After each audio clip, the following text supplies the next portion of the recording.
I'm your mentor Kartika from Top Rankers.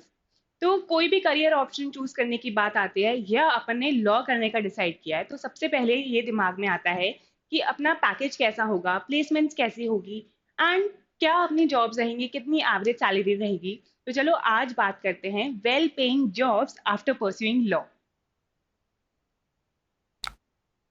सिर्फ law ही नहीं, अपन कोई सा भी करियर ऑप्शन चूज करें, उसको चूज करने से पहले हमेशा ये चीजें दिमाग में आती है, जैसे कि प्लेसमेंट्स कैसी होंगी, अपना पैकेज कैसा होगा, ROI that is return of investment, जितना अपन ने अपनी एजुकेशन में इन्वेस्ट किया है उतना अपने को वापस भी मिलेगा कि नहीं।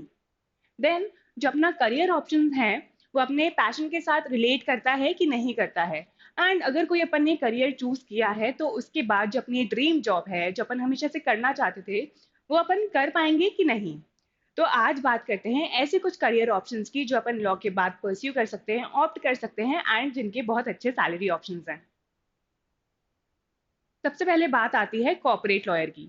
कॉर्पोरेट लॉयर जो आजकल बहुत ही फैसिनेटिंग वर्ड है, तो बच्चे को ये तो नहीं पता होता कि कॉर्पोरेट लॉयर करता क्या है, बट लॉ के बाद क्या करना है तो ऑलमोस्ट बच्चों का ये आंसर होता है कि हमें कॉर्पोरेट लॉ करना है, कॉर्पोरेट लॉयर बनना है। Corporate lawyer basically means you are working as a lawyer for the corporate.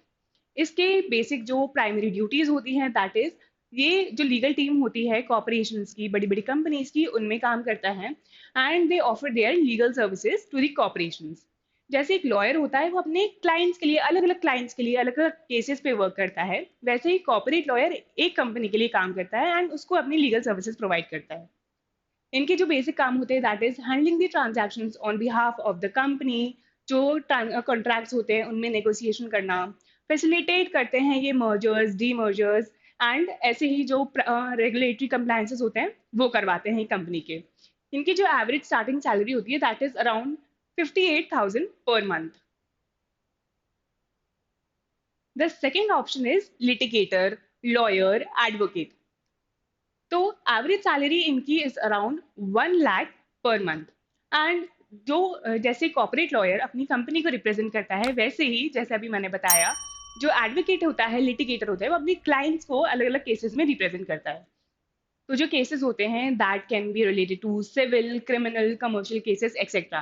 And जो प्रोसेस होती हैं प्लीडिंग्स की, एग्जामिनेशन ऑफ आर्ग्यूमेंट्स की, collection and review of documents, ये सब काम जो करता है वो लिटिगेटर होता है। Moving on to public prosecutor. जैसे कॉर्पोरेट लॉयर कंपनी को रिप्रेजेंट करता है, लिटिगेटर अपने क्लाइंट को रिप्रेजेंट करता है, वैसे ही पब्लिक प्रोसिक्यूटर जो होता है वो स्टेट को या सेंट्रल गवर्नमेंट को रिप्रेजेंट करता है क्रिमिनल केसेस में। तो पब्लिक प्रोसिक्यूटर की average starting salary is 1,16,000 per month.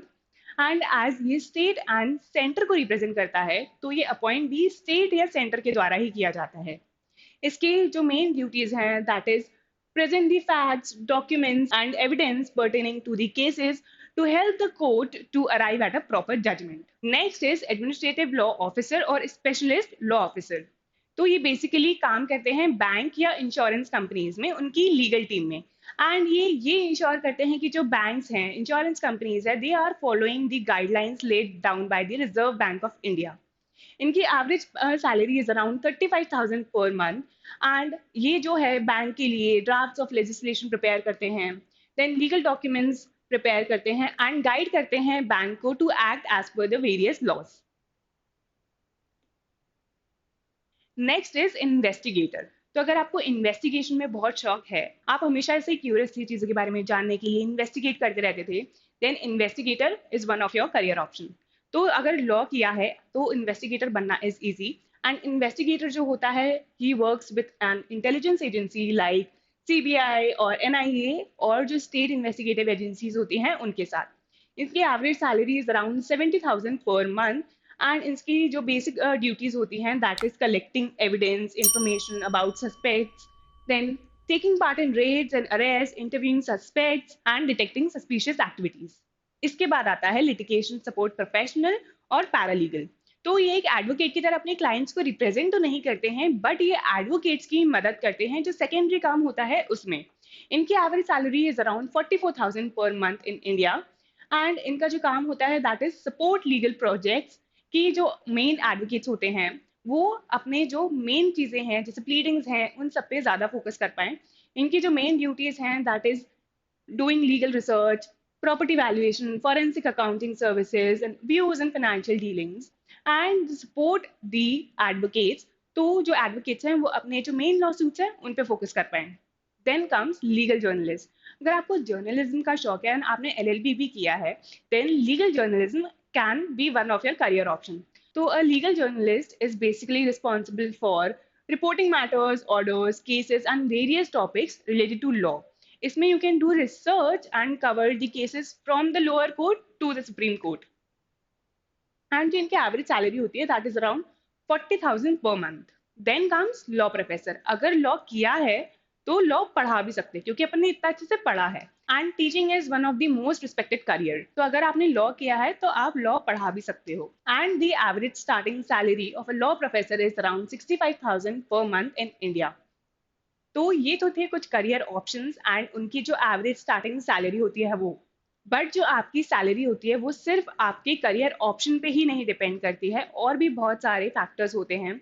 It varies depending upon the hiring organization, और उसके बाद जो कैंडिडेट है उसका experience, academic background and location भी बहुत मैटर करती है. तो जो टीयर 1 सिटीज होती हैं उनका सैलरी पैकेज काफ़ी ज़्यादा अच्छा होता है एज कम्पेयर टू टीयर 2 और टीयर 3 सिटीज़. तो आई होप अब आप लोगों को क्लियर होगा कि अगर पैसा ही पैसा चाहिए तो लॉ में कौन से करियर ऑप्शंस हैं. And now do let us know in the comment section कि आपने कौन सा करियर ऑप्शन चूज किया है आपके लिए. And for more content related to your career do subscribe to your YouTube channel.